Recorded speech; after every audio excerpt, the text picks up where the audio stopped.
clouds are weather. That's why one of the weather statuses on the news is cloudy. Got him. You got me there. I don't know. Chessmate. I got nothing. Chessmate. Yeah. Oh boy, we got a hot one for you today. Welcome back to Kill A Delibird, Pokemon Rewatch podcast, where we talk about Pokemon. We watch some episodes, we talk about them. That's how Rewatch podcasts work. I'm Kellan. I'm the guy that plays a lot of Pokemon, a little too much Pokemon sometimes. I'm joined, as always, by Graham, who does not play much Pokemon and doesn't know much about Pokemon at all. Graham, how are you doing? Yeah, I'm heated up too. I mean, we had the 1st of July and the 4th of July since the last episode came out. Well, the last episode came out on the 1st of July. No, it didn't. It came out the day after. Wait, how do dates work? Oh my God, there's so many days in the week. Yeah, we had the was 1st of July and the 4th of July, so we're toasty hot. Except that we don't care about the 4th. I'm not even sure I care about the 1st, Kellan. Yeah, me neither. I didn't do anything. I probably streamed, but that's about it. Yeah, I think you might have streamed. Yeah. I did not have a hot dog. I had some brisket, though. Ooh. The brisket is the fancy hot dog. That's what they say. That is what they say. It's also been hot. Like, yesterday was, 34 degrees here, and that's, not fun. Yeah, and for Americans, I think that is close to 100. 34, that's probably like 98. Are you checking? It's 93. Yeah. Okay, I was a little off. But there you go. So it's pretty hot. Yeah. Yeah. That's very hot for the area that you live in too. Yeah, it's almost like the climate is changing. It's heating up, baby. Yep. So many fucking fires nowadays too. Oh, yeah. Holy shit. Oh yeah. Holy shit, the whole world's burning. Tell me about it. It's also burning in Pokemon. It is. We got some fiery episodes today. Today we're looking at episode 255. Great Bowls of Fire, and episode 256, Better 8 Than Never. And these were some fun episodes, I would say. They were really great. You know what? I don't want to segue too quickly, though. I set it up to segue, and then I was like, oh, I can actually talk more about bullshit before we get going.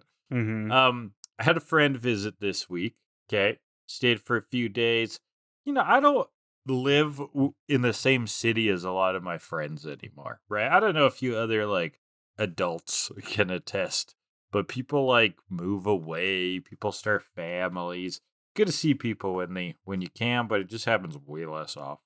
So anyways, I had a friend visit.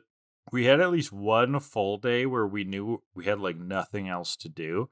So I got some games, ready. We ended up playing this game, Split Fiction. You heard of this one, Kellan? Ooh, I heard of it, yeah. I have not played it. I want to, though, at some point. We played probably, guessing based on how long the game looks like on how long to beat, I think we probably got 60% of the way through, maybe 55. So kind of just over half. Yeah, and I would love to play more. It's actually really sick.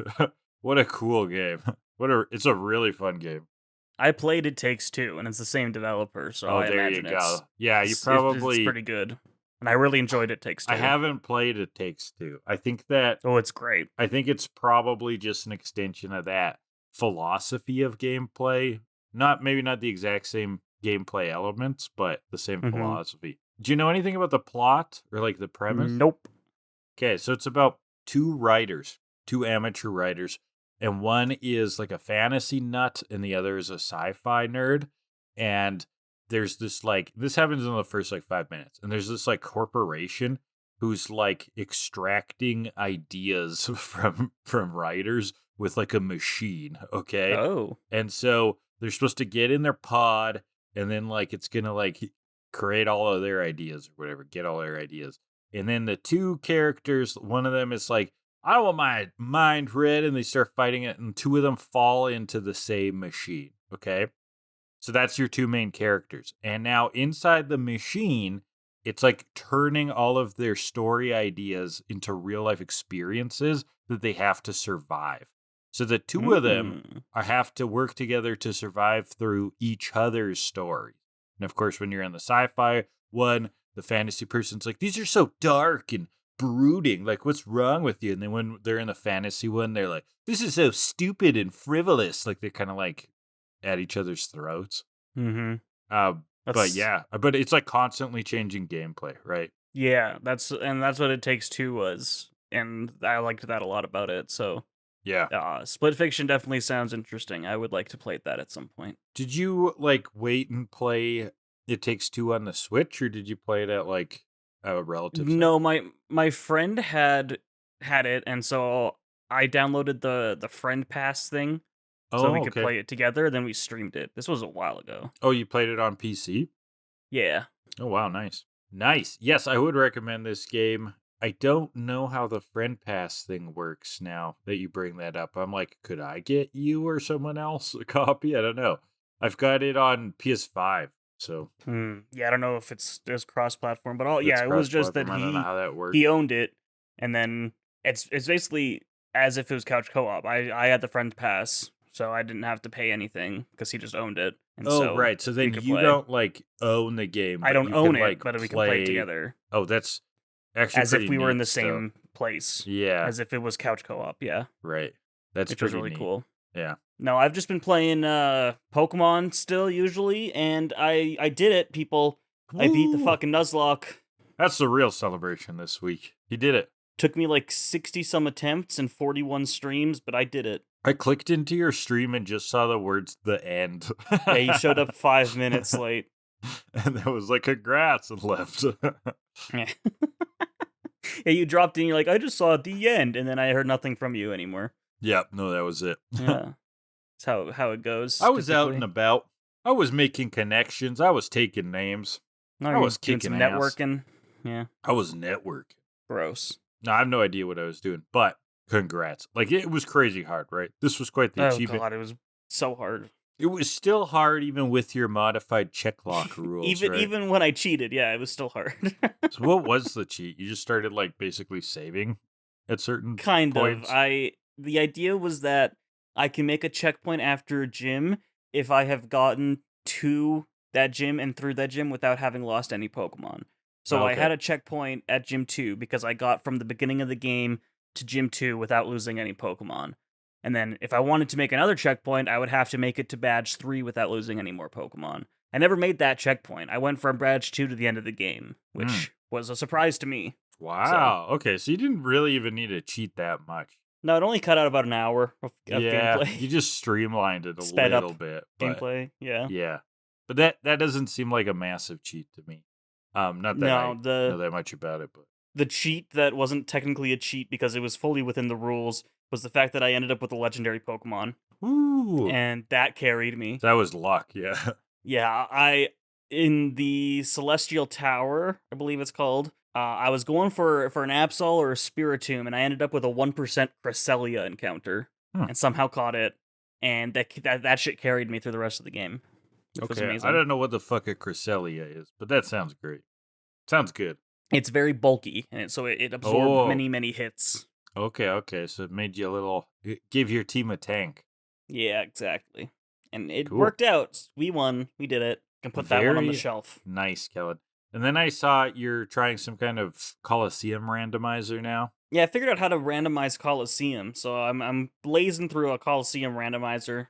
Just casually and fun, because I've never done a randomizer on the GameCube Coliseum randomizer. It's not a Nuzlocke or anything, so it's pretty casual. I saw you called it Colo on your title, like COLO, and like my eyes read it as colon at first. That's what someone was making. The good old colon randomizer. A regular viewer tried gaslighting me into think that I spelt it colon in the title. No, you did it the same way. You did it. It's just like your brain's autocomplete. I was like, I guess I shouldn't call it Colo. Well, what would a colon randomizer be? Yeah, I don't want to know. Spin this wheel to pick what I'll shove up my butt. That's got to be TOS, unless it's for educational purposes. Maybe. All right, Kellan. But yes, these episodes are bangers. We're going into basically part 2 of the Claire arc today. We talked about her last week. Very cool ship. She's a dragon trainer. Got the dragon's lair. We got the dragon's holy land. We got the old dragon master. We got the old man who won't shut the fuck up about dragons. They love talking about dragons. We got Dragonite, we got Dragonair. Dragons all over the place in these episodes, right? Oh, yeah. All over the place. So that got me thinking, Kellan, in the real world, we also got dragon. Except that dragon isn't a noun. It's a verb. Mm-hmm. So today, Kellan, we're going to discuss the top 10 things that be dragon. Are you ready? I'm so excited. Are you ready? Bring it. Number 10. We just got to get it away. These nuts across your face. Okay, whatever. Okay. Whatever. Let's put that to bed. We don't need to. Let's put our nuts to bed. Let's tuck in our nuts. The big old balls with the blanket tucked to the top.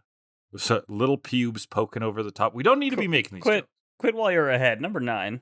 Drag races, like cars that go straight. Oh, there you go. I mean, they're okay, but I prefer a turn. Number 8. Drag races. The RuPaul kind. Ah, you spoiled it. That's coming later. Yeah. It's got to be in here, of course, right. Number 8. Anchors on a ship, but the ship is still trying to move. So it's like at the bottom. It's like dragging along the seabed. So it's dragon. Gotcha. Dragon. Gotcha. Yeah. Mm-hmm. Number 7.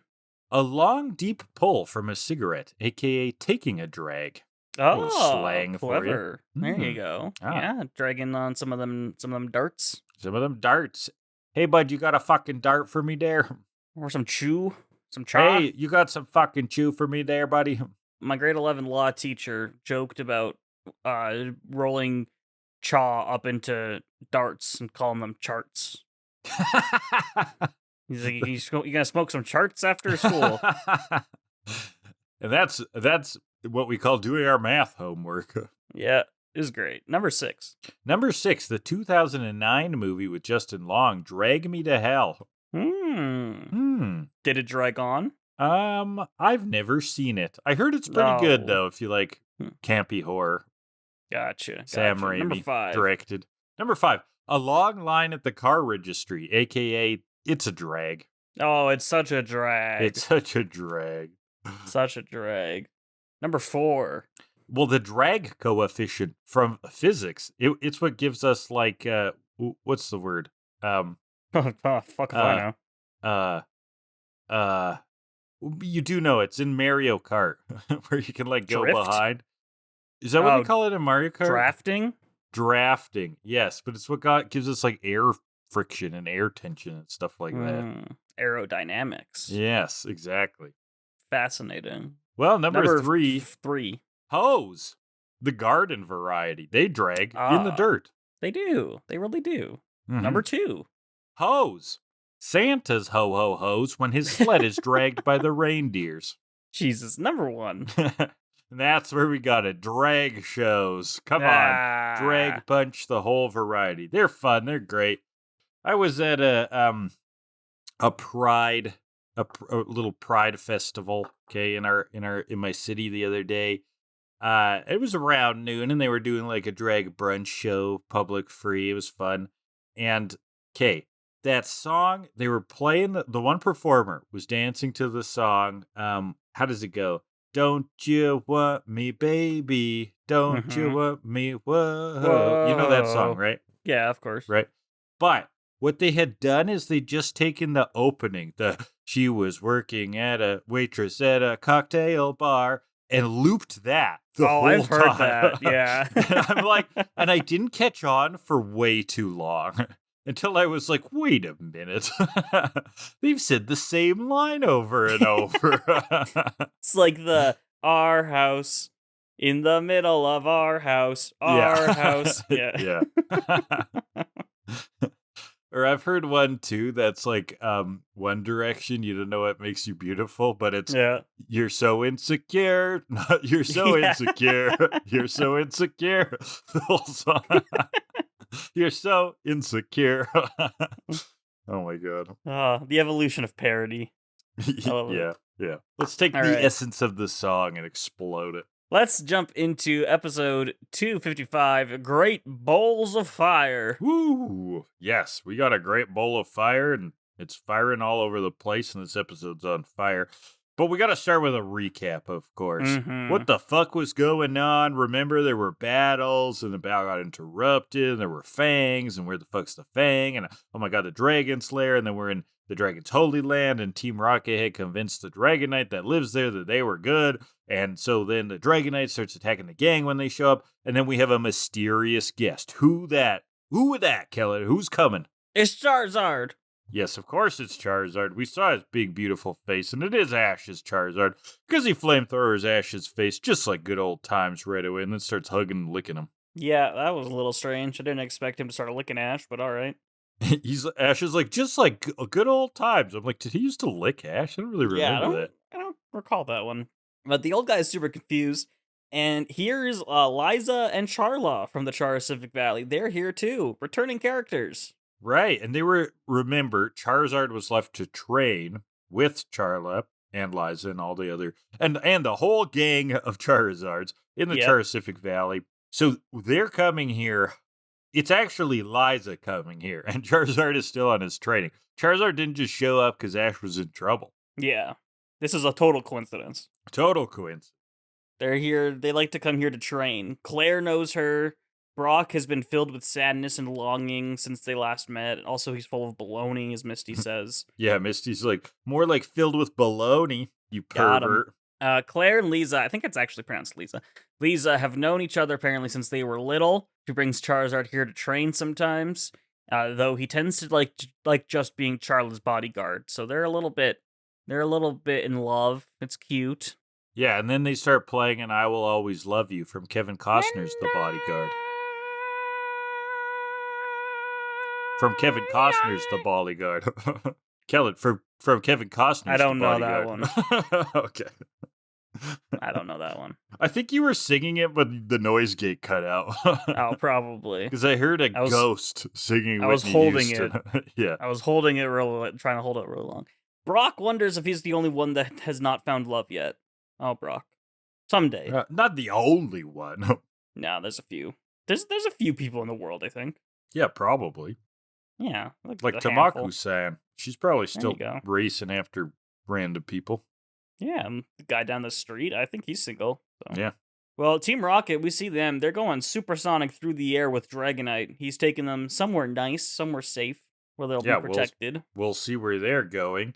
And then the gang exposition dumps to Liza, mostly off screen, thankfully, but she'll help. Yeah, what? Team Rocket stole the Dragon Fang. Yes, Lisa, that's exactly what we just told you. They're gonna help out. So they're up in balloons being pulled by Charizard. A lot of flowers that's the they see. transportation from the Pacific Valley. Pulled across by the Charizards, very cool. Yeah, tons of flowers. This Holy Land is rich in nutrients. Mm-hmm. So they talk something about dragon lore. I didn't pay attention to it, honestly. Basically that... I think the point from the old man was that people often see dragons as like violent or scary, right? And he said that how they view them here is as Pokemon of protection. So yes, they are very dangerous, but they see that danger as like something useful, right? They see that violence as something useful. So they view them as Pokemon of protection. So we're just getting a little bit of the philosophy of the region. Gotcha. All the Pokemon here are very kind-hearted, and so that makes them wonder, why would Dragonite team up with Team Rocket of all people? It's an awfully intelligent being. Apparently not, honestly, from what we saw last week. Yeah, like the Dragonite is too smart to be deceived. He belonged to the old trainer, right? So he just really loved the Holy Land, and he's carrying on the trainer's will. So that's kind of what we're seeing now. Thing of protection. Okay, putting this all together, Dragonite thinks he's protecting the Holy. Basically, that's it. And the Fang and everything, so there's no reason he would just run off with Team Rocket. Meanwhile, they've landed. They're feeling sick. They went way too fast. But Dragonite has got a lot of fruit. We're safe here. Team Rocket cry over Team the Rocket graciousness. loves fruit. But where are we? We've got some lakefront property here. It's a vault. A vault to store your valuables. They'll be our valuables. Do you like Meowth's lines here? Like, when he's lying on the ground, he's like, either those trees are spinning or I am. Yeah. And then when Dragonite puts the fruit down, he's like crying his eyes out. He's like, the world is a better place because you are in it. I love when Meowth gets like genuinely grateful. Moved. Yeah, exactly. It's always him and James who are like crying about something. Yeah. So the gang's searching, and they're like, oh, you don't think you'd go to the Dragon Shrine, do you? So, of course, Ash is like, what the fuck's a Dragon Shrine? Centuries ago, when people thought Pokemon were enemies, they made a shrine to the hopes that one day Pokemon and humans would live peacefully together. And so they made the prayer flame, permanently housing it in the shrine. It's been thousands of years, the flame is still burning. It's pretty impressive. And it's burning inside a bowl of gold. Oh, hold on, though, Kellan. Did they said it's thousands of years? Yep, that's what I wrote down, at least. Now, correct me if I'm wrong, though. Wasn't... Oh, no. The Holy Land is older. Okay. It was... I got confused for a second here, because the Blackthorn gym is not that old. It's like one generation away, right? Something like that. They just refer to the original gym leader. I guess they don't really give a timeline. Okay, no, they don't. Yeah. They don't say how long ago he was. Continue. I thought maybe there was a continuity issue there. I don't think so. But we may be all good. Well, the bowl is made of gold. Team Rocket's inside. They can't put out the fire. It'll be worth even more with the fire going. So James dons the fireproof gloves. He grabs it. He immediately catches fire and throws it. Sets the area on fire. Yeah. So they're greed in this moment because they've already come pretty far, right? They've got the Fang, they've convinced Dragonite, and then they just need that. They always need more, Kellan. They're always sucking away like leeches or ticks, whichever blood-sucking animal you prefer in this metaphor. And they won't stop taking, right? They could have stopped there, got away, but they go after this old flame. James had an old flame. Yeah. And just causes a forest fire. And Dragonite is pissed off. Yeah. Blows him into the fire. Right there is Dragonite. This is bad news. Hits Team Rocket, hyper beams Team Rocket, big beam everywhere. Oh my god. Big scream. Dragonite's losing it. So the gang sees the smoke. Where there's smoke, there's fire, so they gotta go there. Team Rocket, they're running, being chased by Dragonite. The whole place is burning down. Dragonite gets in front of them, hyper beams, but Wobbuffet counters it. But this just pisses Dragonite off more. Hyper beams again, but is countered by a flamethrower. And so the rival approaches theme pops in as the gang and everybody shows up. Because of course the flamethrower was Charizard. And Dragonair's out too, calls a rainstorm to put out the fire. Misty and Brock jump in to help with Onix and Geodude, who rock throw. Staryu and Politoed come out, but Politoed, of course, just claps. Of course. That's the thing now. Yeah, just clapping. Yeah. They do like when she's like, you're supposed to be water gunning. He's like, oh shit, right. He's like, oh, I'll get right to that. Yeah. Okay, water gun. Yeah. Dragonite's so pissed off.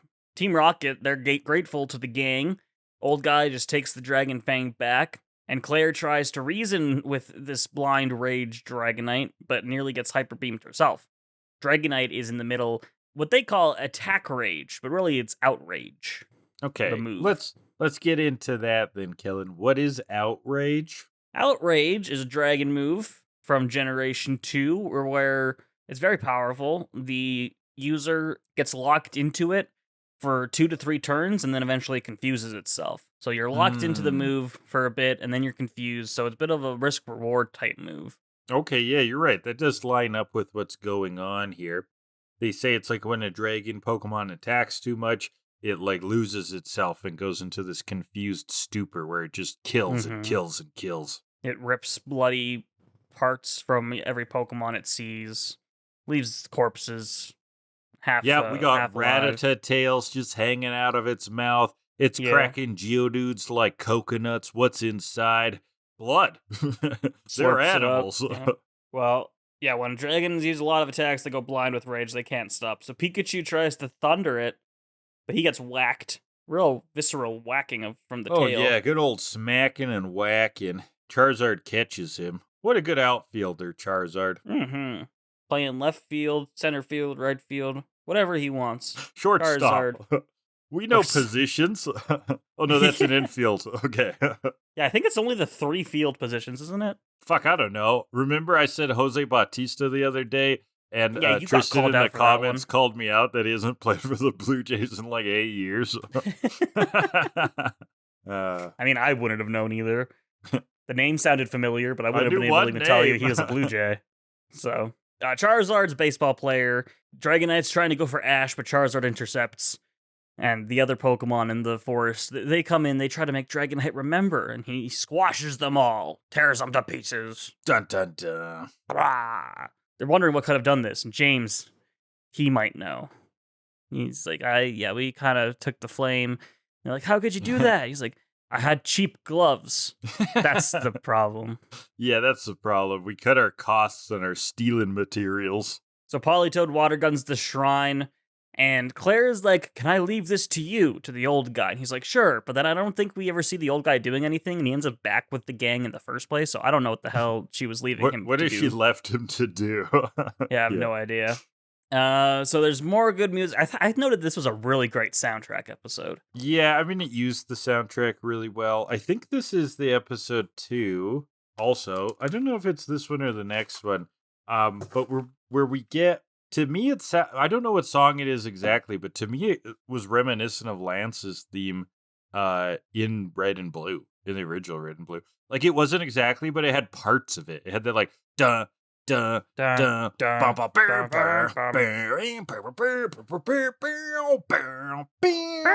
know, that's so metal. Yeah. Yeah, I think that's the champion theme from Gold and Silver. Okay. I think. Cool. It's a good one. It's a fucking good one. Oh, it's a good one, yeah. But I think that's what's here. As Charizard flamethrowers Dragonite, Hyper Beam is incoming, but Dragonair blocks it with Safeguard. That's not how Safeguard works. Okay, let's get into that then. We got a couple interesting move discrepancies today. Wow, I'm learning so much. I'm taking my notes. I'll never be quizzed on this. It's the best kind of schooling. What's Safeguard, Kellan? Safeguard puts up a bit of a veil for the attacking side and guards them from... They're getting married? Yeah, I know, right? It protects them from status ailments, so they can't be, like, confused, poison, sleep, poison, paralyzed, burned, yeah. What Dragonair does is more like just a straight-up protect, rather than safeguard, but... Yeah, I guess this was one of these examples of, I don't know, they were trying to turn the move into something a little bit more convenient. Just... Right? Or like, I don't know. I don't really get it, actually. It's weird that they didn't just go with Protect then, if that's how that works, but whatever. But I don't know. Then it kind of like wraps Dragonite, I think. It's what it went for. That's what it looks like. But Dragonite breaks out. Flamethrower and Hyper Beam together, but Dragonite's still going. He's pissed off still. More Hyper Beaming. Dragonite takes Dragonair, just throws it to the ground. Charizard tries to seismic toss it, but he's hit to the ground. And Claire has an idea. And that's a nice little teaser about Charizard and his seismic tosses. That gets us remembering Blaine. Claire's got an idea, but she's going to need Pikachu's help. Dragonair calls in the Thunderclouds. Yeah, get that storm a brewing, Dragonair. Ooh. I like that I think I like this. I mean, you could probably... Tell me if I should like this, Kellan. Okay. But how, like, Dragonair is, like, controlling the weather. Now, that doesn't really have, like, game, like, move relationship, right? But it does have, like, lore accuracy. Is that true? I believe so. I'm checking its dexes. Yeah, from Gold. They say that if it emits an aura from its whole body, the weather will begin to change instantly. So it is lore accurate. Looking at its moveset, I mean, it can learn Rain Dance. Oh, okay, cool. That's something. Cool. So but a lot of Pokemon can learn Rain Dance, so... Yeah, I mean, it's not that special. There isn't really like a storm mechanic in the games, is there? Not really. The closest would be Rain Dance. Yeah. But that's fine. This is obviously a lot more visually appealing, story-wise appealing. Yeah, so I like it.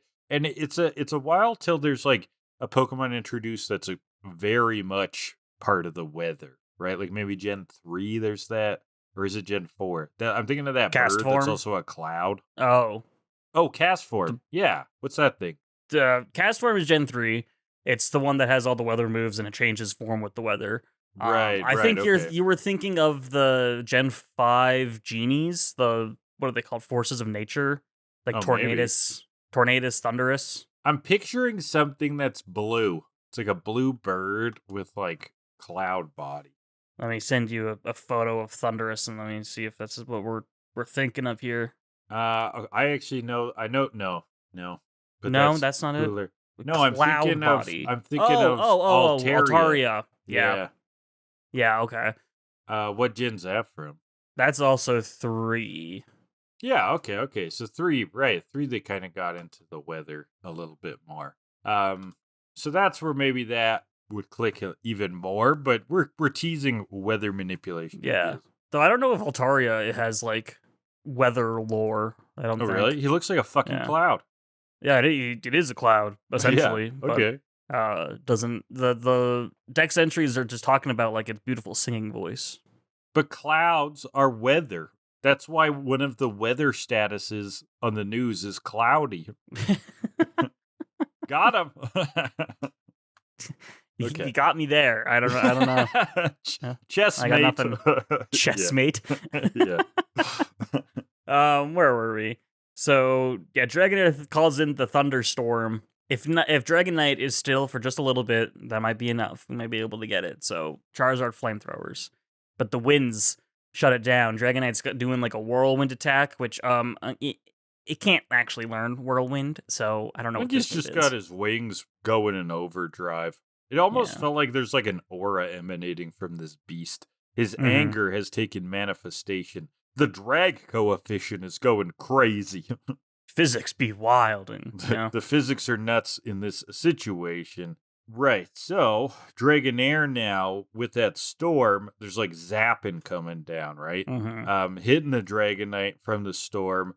Pikachu is going to pile in here. I guess Claire, her whole plan was, we'll hit him with a bunch of lightning bolts, and Pikachu will also hit him with lightning bolts. Yeah. So there'll be a lot of lightning bolts. Apparently the lightning Dragonair is calling from the fucking sky isn't enough, and we need Pikachu's thunder to do this. Pikachu's got Dragonite that over and over. Thunder. And you know what this reminded me of? What? A dream I had the other night where I was being struck by lightning, and it felt weird. Oh my god! Like by Pikachu's lightning or regular lightning? No, just regular lightning. Okay. It was like one long bolt, and I was just stuck in the bolt for like 10 seconds, and it was burning, and I could feel like blood seeping out of my nose and whatnot. Oh god! It was fucking weird. Sounds like a nasty dream. Yeah, it was strange. So I guess I know what it feels like to be struck by lightning now. Do you know what it feels like to be struck by Charizard's fire spin? Because that's what's coming next. Yeah, because Pikachu thunders. Dragonite is still just pissed off to Kingdom Come. And it's going for the Hyper Beam, but Charizard goes for a fire spin, which traps it inside. And it goes for another Hyper Beam, and there's an explosion, and it falls to the water. Yeah, we see some bubbles, a splash. What's going on? Is it done? Are we over? Boom! Gets right back up. This is a killing machine, Kellan. This is the Terminator without its flesh, and the robot still keeps coming forward. Except it's actually fine now. Oh yeah, that's nice. Look at its eyes. Eyes. It's normal again. It's just wondering what the fuck happened. What was going on? Yeah, it kind of was. He was like, did I do that? Did I do that? Did I do that? It collects some ash from the ground. Not our hero. Physical ash, yeah. He kind of cries about it. Checking the soil, the dead flowers, weeping and roaring. This is really Mother Nature itself, right? The guardian of the realm. Terrified, both at the original situation and what it's done. Yeah. All the other Pokemon come to it to, let it know you're not a bad Pokemon, Dragonite. You did what you thought you needed to do. All these forest creatures are coming together to grieve together with the big guardian Dragonite. Beautiful moment. Some nice emotion. And Team Rocket's like, well, see ya. Yeah. They run off. Old guy opens up the box. Uh-oh. They took the Fang with them. So Pikachu thunderbolts them. They go blasting off again, dropping the Fang. Ash catches it. It's saved. We got the Fang back. Thanks for reminding me. Ah. And so we're at the shrine. The flame is replaced by Geodude. It's still going, even though it's spilt on the ground and burnt everywhere, but it's still going. It's quite the flame. Quite the flame. Our main man Geodude puts it back. Hell yeah, Geodude. We never see you doing anything, but... Yeah, nice to see you bench press a flaming plate. Yeah. I mean, it makes sense. He's made of rock. He could probably pick up the fire. So. That's true. The Dragon's Holy Land will be okay, and the old guy doesn't want to be dragging this thing out. Yeah. Everyone ditched him. Yeah. I guess that could have been on my top list. This old man's one pun. Yeah. Yeah. I loved it, though, that they zoomed out and everyone was gone. They just left him behind. Yeah, they're like, puns deserve abandonment. Goodbye. Yeah. So at sunset, Claire Sunset, thanks the baby. game. Oh, it's beautiful. I guess we're going to have to start this battle again, blah, blah, blah. First thing tomorrow, Pikachu's ready. Charizard flamethrowers Ash for good luck, and we see the arm of a mysterious Pokemon. Ooh, what could that be? I don't know. We'll find out later, because that's the episode. All right, so literary hour, looking at tropes within a trope. Okay, so on TVTropes.com, there is a larger trope called the villain ball, where it's all about villains who screw themselves, right? For one way or another, they are kind of succeeding, and then it's some characteristic of themselves, of their innate nature, of their villainism, that causes them to fail. So this is the trope I'm looking at is called greed makes you dumb, right? This is where you've got they're succeeding and then they just get even more greedy, right? If they hadn't gone into that shrine, they could have made away with the fang. Things were working out. So one of the tropes I'm looking at, there's actually quite a bit of examples of this, but I like this one from the Canterbury's Tale. So in the Pardoner's Tale, there's three villain protagonists, like I guess anti-heroes. They end up killing each other in this trope. They were told of a prophecy that they would find death under the oak tree. Go to the oak tree and they find a large pile of gold. But then they all end up killing each other so that they don't have to split it into thirds. And then that's how they did find death under the oak tree. What was Death doing under the oak tree? Just relaxing. Just waiting chilling? for an apple to fall. Death actually discovered gravity. Oh, good for Death. I guess oaks don't have apples. Sorry. They do it. They do in Sorry, Minecraft, so I'll go masters. with that. They do in Minecraft. Nice. Yeah. So I'll believe it. Cool. All right. I guess we gotta rate this thing, huh? Yes, this is a 4 for the plastic ping pong pitcher of objective rankings. We're gonna pull 2 categories at random from this beautiful pitcher of ping pong balls. Rate the episode based on those categories and those categories only. If there are other things we would like to evaluate this episode on, well, we can get fucked. Yes. So, what is up first, Kellan? First category will be our Dave Coulier Cut It Out ball. Okay, so I record cuts. Yeah, not bad. This is a bit of a higher cut than normal because I would say we get a few different plot lines at first, right? So we just get the normal cut at the top. Not going to count the recap, whatever. And then there's like a bunch of exposition with the heroes and Charizards, and then we start cutting into then Team Rocket's flown away. Then the gang's explaining a bit more. Then we cut again, and there's the balloons, okay? And then we cut back to Team Rocket on the ground. And then we cut to the gang talking about the shrine. And this, to me, is the most interesting cut, and I kind of want to give it extra points for having an interesting cut. That part that you were recounting where they tell us about the background of the dragon shrine and the flame, it actually, the camera cuts while the old man is talking about it, and then the old man's speech is overlaid on scenes of Team Rocket breaking. Yeah, we're seeing the fire as Team Rocket sees it. So that was an effective, interesting cut. Yeah, which is interesting. So yeah, and then there's quite a bit of that, and then during the whole forest fire, there's cutting around for small little sub kind of actions, right? Like we cut to Onyx and Geodude helping out, cut to Dragonite and Charizard staring each other down, cut back to the main battle. The main battle then, Charizard versus Dragonite, does not have a lot of cuts. But then we get into cuts again, then right at the end. So yeah, I think it's decent. I think it's above average. It's not the cuttiest episode, but I think an interesting cut is worth a bit more. So I'm going to go 7.1. 7.1? Yeah, I was around there. It's definitely higher than average in terms of cuts, I think, especially at the beginning. But yeah, it definitely falls off. I'm going to go 6.8. So that's 6.95 for Cut It Out. Almost And nice. Second category will be the Nice Swamp if you round Ash. down. Swamp Mhm. Ash. Okay. Man, we haven't seen Delia in forever, Kellan. It's been a minute. Yeah, tell me about it. I actually do not know when the last time is that we saw her. Well, I don't remember. But it's been. I feel like the fire situation doesn't help. I mean, that's gonna make you sweaty as hell. I think baseline it's not bad. Like I think the amenities in Blackthorn are pretty good. What do you think Ash's underwear situation is like on battle days? Okay, no, this is right before the battle day. Sorry, no, it is during the battle day. It is battle day. It is still battle day. They got interrupted. I think that he actually pulls out lucky underwear on that. Yeah, he day. changes. He changes his underwear. I think he's got a pair of lucky underwear. I think it's a little old, a little ratty, but it's clean. I think it's clean underwear. I think he put on clean underwear that morning. Absolutely, I agree. So but all I think at the start of the episode, his butt is quite dry. Now, yeah, being in a forest fire though is sweaty as fuck though. So I think there's definitely some swamp ash building, but it's not an old musky swamp ash. It's a fresh swamp ash.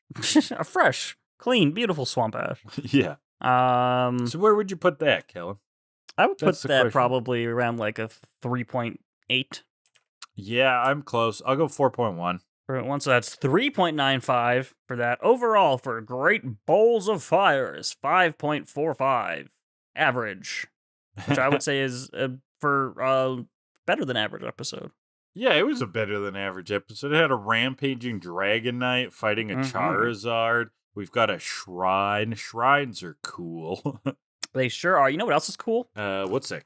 It's episode 256, Better 8 Than Never. Oh, yeah, this episode slaps. Better 8 than never. And once again, we get a previously on Pokemon. And so we can skip that, jump straight into the rematch that we're about to start. Once again, 3-on-3, only the challenger can substitute Pokemon. You gotta love when the gym episode starts directly with the gym, because you're like, it's just a battle. This episode is gonna be just a battle. Fuck yeah.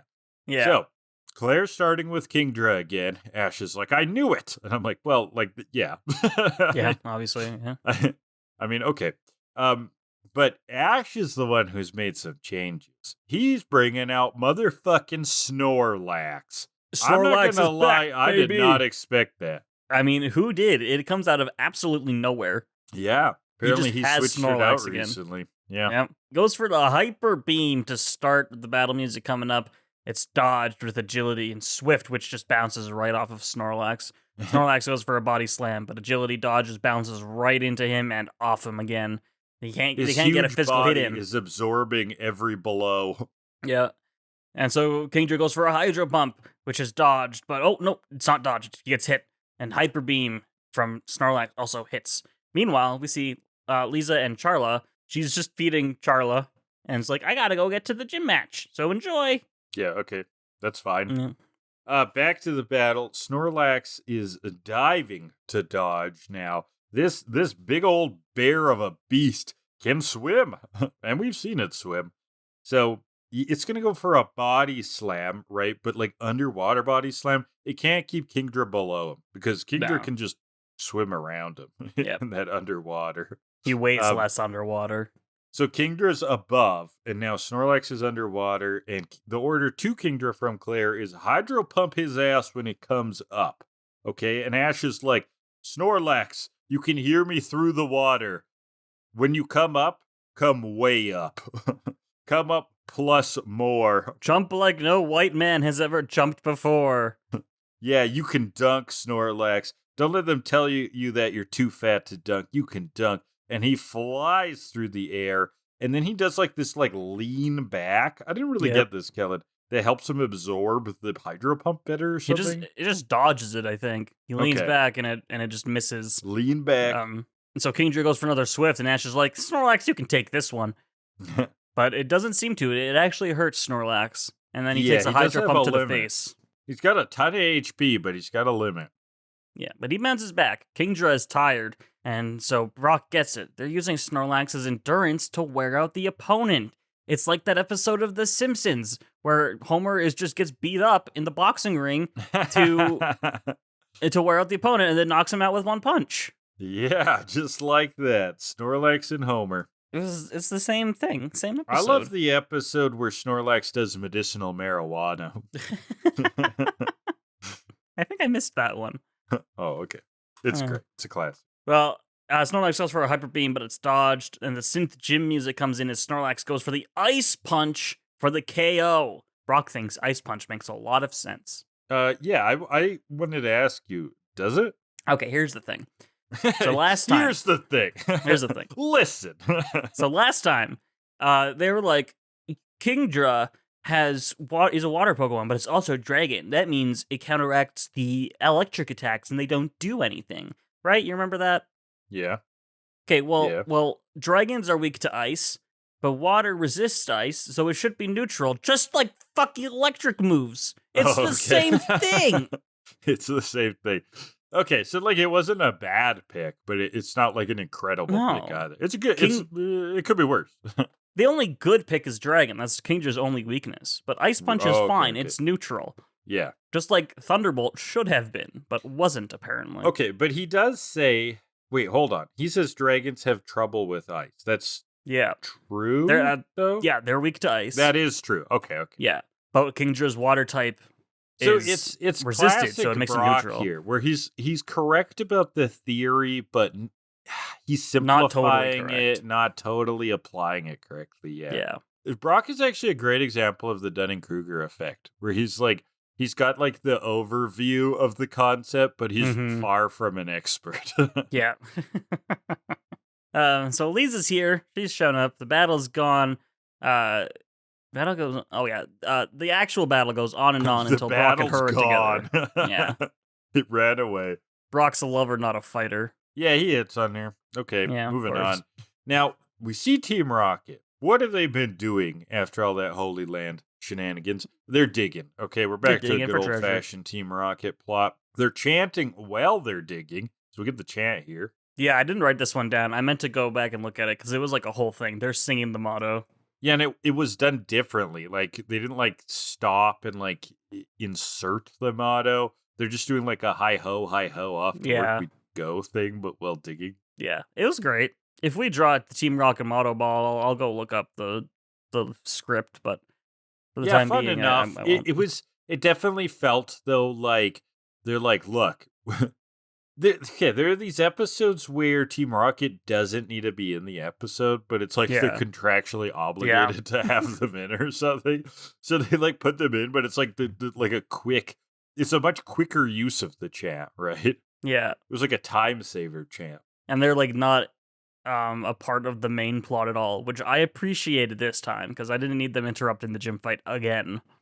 Yeah, no, it's actually very nice in these situations. To the point where I really do wonder why they just aren't in the episode sometimes. But that's not how Pokemon works. So anyway. I think because they're billed as main characters and their voice actors are supposed to be in every episode, probably. It's probably something like that, I guess, yeah. Yeah. So their plan is to dig under the Dragon Fang.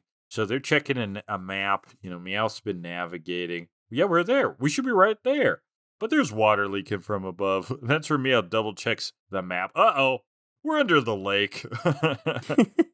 Water bursts through. The best part about this bit, though, was when they're supposedly under the Fang, Jessie says, I can smell it. Meowth goes, that was me. Blaming it on the cat. When the cat blames it on the cat. So yeah, they hit water. They're all washed up again as they get washed away. So we're back in the battle. Claire, the battle horns come on. Claire's going to use Gyarados.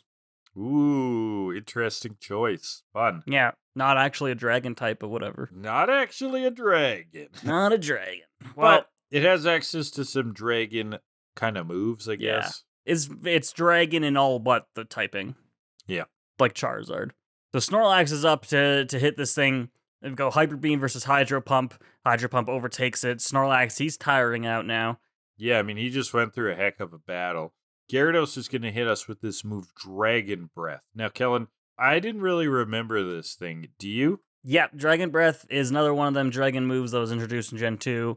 You get it, I believe, from Claire after the 8th gym as a TM. Oh, okay, It's cool. a dragon move that can paralyze the opponent. And Gyarados probably would be able to learn it, right? I assume so. Yeah. Okay, but that like seems natural, sure. So that's fine. Is that all it does is paralyzes or does damage and paralyze? It does damage. It does damage and has the chance to paralyze. Is it good? It's fine. It's a fine? decent mid-level kind of dragon move. The paralysis is what makes it decent. Okay. All right, so he hits with the Dragon Breath, and then we see that paralysis working in real time because Snorlax tries to use Hyper Beam, and it is not working. And that's when Can't get Brock it out. says, "Oh yeah, the Dragon Breath paralyzes." Yep, and so Gyarados hyper beams Snorlax in the face, and Snorlax goes down. Yeah, Gyarados wins that one. And then mysteriously, that blue creature steals all of Charla's food. Yeah, we've had these hints around Blackthorn of something stealing food. Mm-hmm. Wonder what that's about. We'll learn later. Yeah.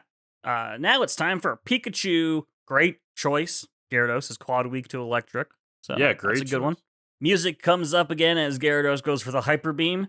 Pikachu dodges with a quick attack. Gyarados goes for the bite, but it's dodged. And Thunderbolt versus Dragon Breath, which Thunderbolt isn't able to break through, apparently. A little bit weird, but we need some tension. You know, not like the one-hit kill like this matchup should be. Yeah. Gyarados hits with a Hydro Pump, and then kind of like corners Pikachu and goes to like wrap him. Yep. Pikachu's cornered on the field. But there's still like plenty of empty space behind him. I don't imagine that he's not allowed to leave the actual like field because I feel like they do that all the time. Yeah, but whatever. Thunderbolt gets it as Gyarados tries to get away.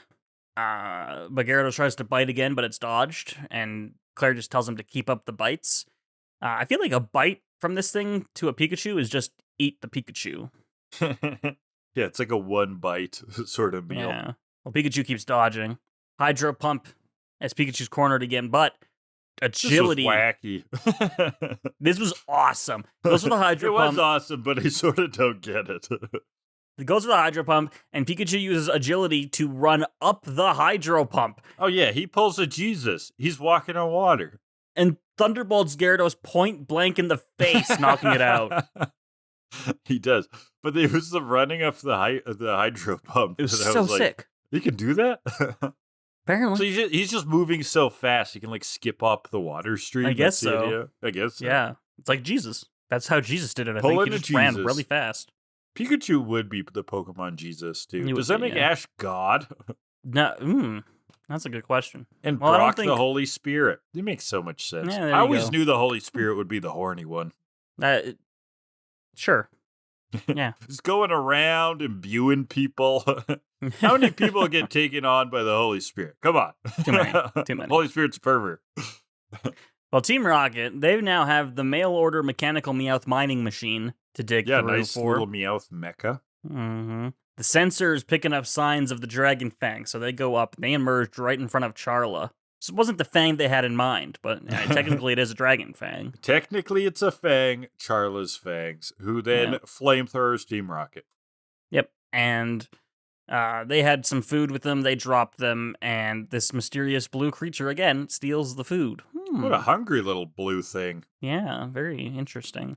So Dragonair is going to be the last one up in the fight. I fully expected, I think. Dragonair versus Pikachu. That makes sense. So we're going to kick it off with a Thunderbolt. Gets dodged. Lisa says something about electricity bad against Dragon. Okay. Yeah, we learned about that, right? Yeah, It has a resistance. Yeah. It's the Thunderbolt's dodged over and over. It goes for a quick attack. Now that it's come lower, but that's dodged. And goes for the Hyper Beam. Pikachu is out. Ooh, so that was quick. But basically the theme is here.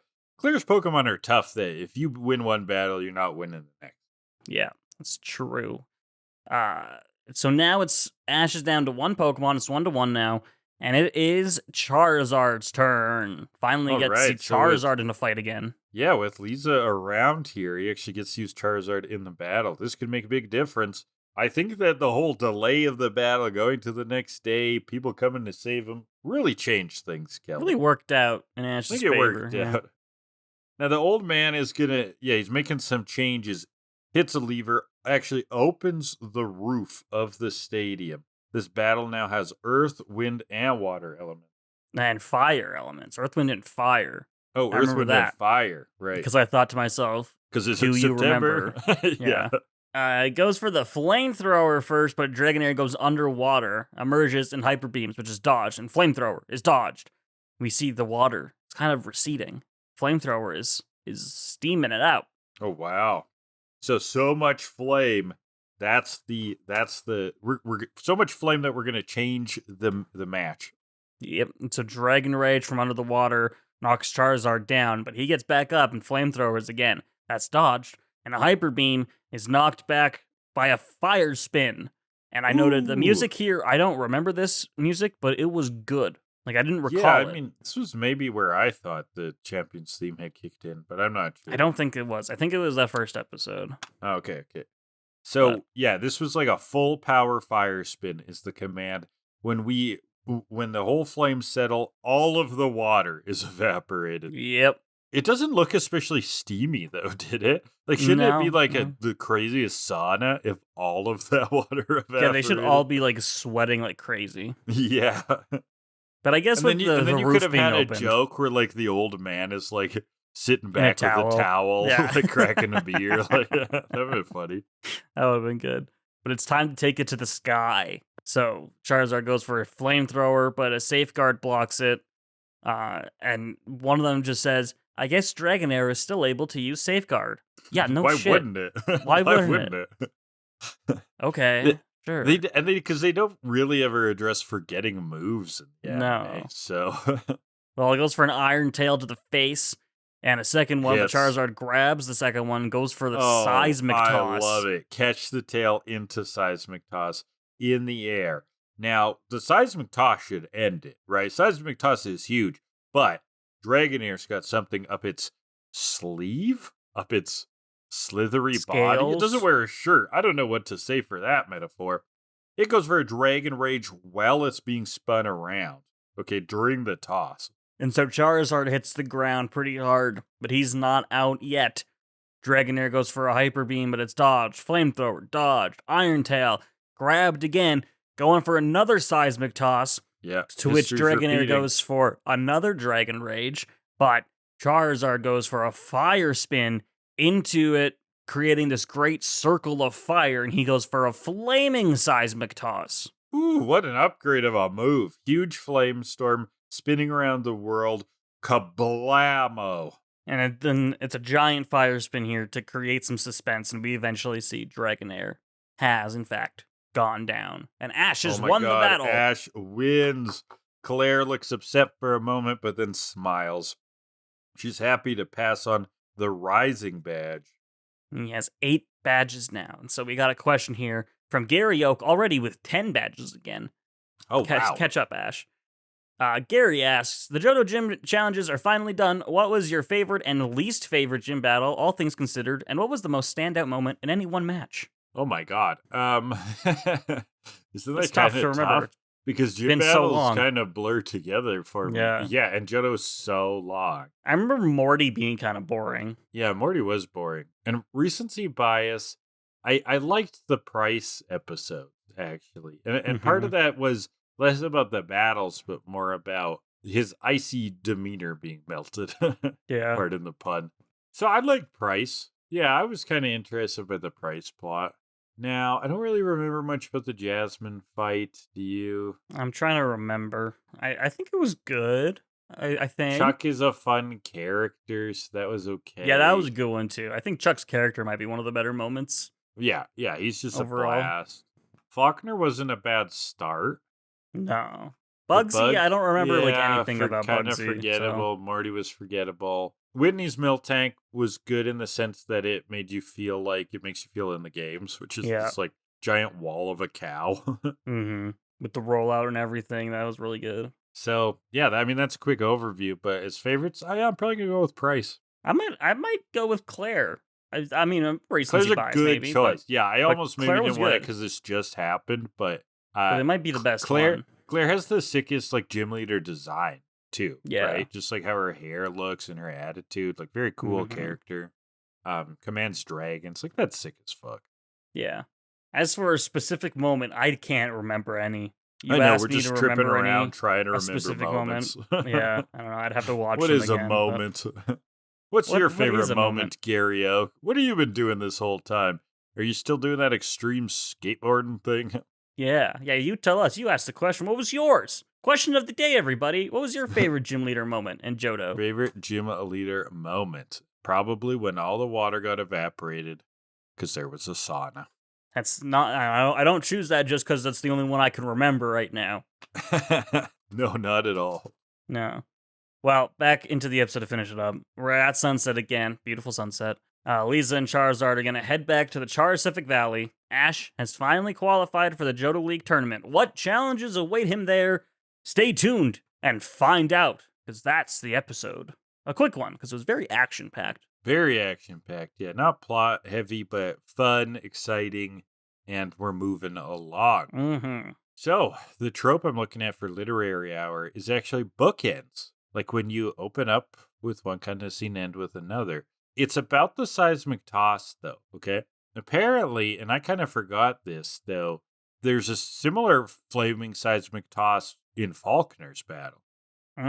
So we have ended and closed the Johto gym battles with flaming seismic tosses, right? That kind of book-ended callback. Bookending is a pretty popular trope in literature, too.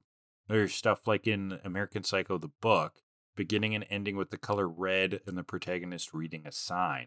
Animal Farm does this because of, spoilers, but the full circles of revolution is a big deal about this, about how the institutions that overflow can become the institutions that oppress. Yeah, I didn't think about how even just Charizard bookends the gyms with the first and the last one. That's nice. For sure. I like that. For sure. Clockwork Orange has this beginning and ending with almost the exact same passage, only with different names for the people in the gang, right? So it's like, is this a cycle that you're caught up into? Mm-hmm. You know, I have I sometimes like bookending and sometimes I don't. I like it if it's thematic, if it gives you a punch. I mean, this is just like a fun use of the trope. Sometimes the trope is like, it feels like you're avoiding ending if you're doing it being like, and thus the cycle repeats. Mm-hmm. I don't want to spoil Attack on Titan, but it ends with a bookend to where I was kind of like, I liked it, but I was also like, oh, so like that's that, okay. And also back to Charizard, the fact not only does a bookend, but these are literally the first and the 8th gyms are literally the only gym fights that Charizard is around for in Johto. So that's significant, yeah. Yeah, so that's neat. Yeah, pretty I like cool. that. I didn't think about that, but I like that a lot. Mhm. All right, are we rating? Yes, Are we let's getting get to that to already? the 4-pour then. Give me some balls. First category will be the animation. It's a battle episode, so they generally animate pretty well. But Yeah, okay, no, this one... we say it every time, but we've come a long way from Bulbasaur PNG. But also, I think we've come a long ways from when attacks, like 2 Pokemon wouldn't be on the screen at the same time. Yeah. No, they're a lot more physical, right? physical They're more now. like showing how Pokemon are oriented with each other. I didn't catch any problems with this one. If we'd gotten this in the previous episode in Great Balls of Fire, there's actually some pretty obviously repeated animations in that one. I don't think there is in this one. I could be forgetting, but I didn't think there was. No. Well, the Iron Tail catching, I think. Because they do that a lot. That might have been the same. Dragonite does that a few times. That might have been repeated, actually. Good point. It is funny, though, that I feel like a lot went into the animation in this episode, but it's not the most animated episode. Like, the most animated episodes are usually these, like, weird filler ones where they're, like, doing I don't know, when they were, like, cleaning the church and then lighten up. And you're like, oh, my God, the Sakuga in that mop race. You're like, why did they do that? I don't get it. Why not? Yeah, why not? Exactly. So yeah, definitely like an above average animation episode, I would say. Nothing like super smooth, it's though. Strong, but it's not their craziest. Yeah, so it's like a 7. It's like a solid 7. 7. 7 yeah, I was thinking exactly the same thing. 7 flat. So we're just on the same page there. 7 overall for that. Final category of the day will be, damn it, it's the Team Rocket motto. I gotta look that up now. Yeah, you cursed yourself by saying that. Alright, give me a second. Dig for treasure, dig with pleasure, prepare for trouble with our bag of tricks, and make it double with a couple of picks. To protect the world from devastation, unite all peoples of the nation, Team Rocket, wobbuffet. So, yeah, they sing that, and I'm not gonna sing that, because fuck that. So it's something. I'm a little bit, this is tough to rate, though. It's a quick kind of little one. It's a variant. Okay, they're digging, it makes sense. It's not your big, full-featured motto. No. But it's a little bit different, and in this case, it was really nice that it wasn't a big, full-featured motto. So I'm like, do I rate it with the context of I like that they kept it short? Yeah. It's not as big or good as a motto as maybe some other episodes, but the fact that it was the size that it needed to be. It's not the size that matters, it's how you use it. Yeah, all things considered, I think it was a fine motto. I don't think it was bad, so I wouldn't go low, but it's nothing special. I'm going 5.6. Yeah, I'm torn too. I think it's okay, but I don't love it. I'm going 4.1. 4.1, so that's 4.85 for that. Overall, Better 8 Than Never scores a 5.925. Yeah, that's not horrible. Yeah. Again, it was a good episode, though. Master Quest considering. Not a terrible Master Quest score. has been getting smacked around by the 4-4. Yeah, but that's it for this week. Pretty quick one. But when it comes to action-packed episodes, not as much to talk about. But a lot to enjoy, so check them out if you haven't. Should enhance the listening experience. It was a lot of fun. I did like these episodes, like we said. They were fun, yeah. And, we'll be leaving Blackthorn soon, but I think there's a little bit left. So what's going on next week, Kellan? Yeah, we got 2 episodes, one more in Blackthorn to deal with. We got episode 257, Why? Why not? Or in Japanese, Sonano! ! Gym badges and Sonons! ! What the fuck is happening there? Great. It's going to be an interesting one. And then episode 258, Just Add Water, or in Japanese, Ryugu Gym! Battle in the water! ! Sweet. So join us for those. Well, thanks everyone for listening. This is the end of the episode. If you're on YouTube, that's youtube.com/HydraLeech. Leave comments down below. We love engaging, seeing what everybody's thinking. Of course, question of the day was, what was your favorite moment in the Johto gym battle? So if you've got one, leave it in the comments. It would be great to see. If you want to reach us, also there's audio versions of the podcast wherever you find podcasts are downloaded, Spotify, etc. If you want to engage, if you want to talk about us to us in any capacity, we have an inbox, 2killadelibird@gmail.com. We're on Blue Sky. Handle is 2killadelibird. And then for asking questions that can be featured while we're recording, there is a Google form linked in the podcast description where you can enter questions, and we'll read them out while we're recording.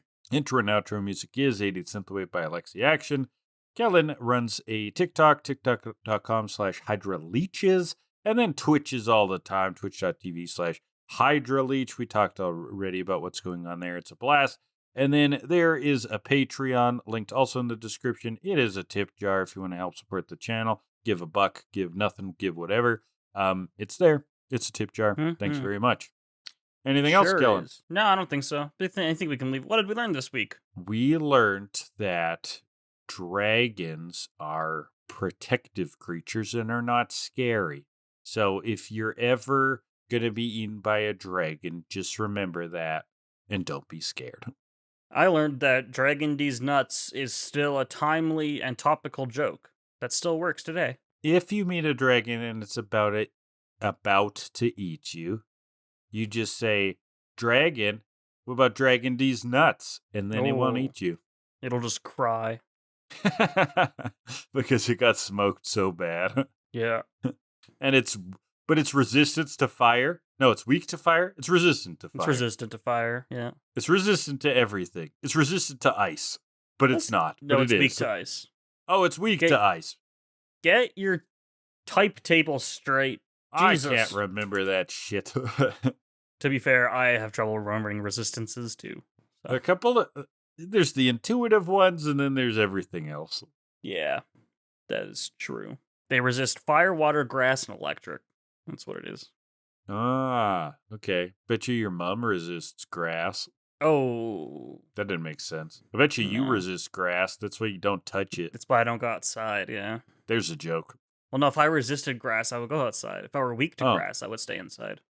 I bet you're a Geodude because you don't touch grass. Got it. There you go. You got it, finally. Bet y'all are dragons because you resist grass and you go outside. Dragon D's nuts. See ya.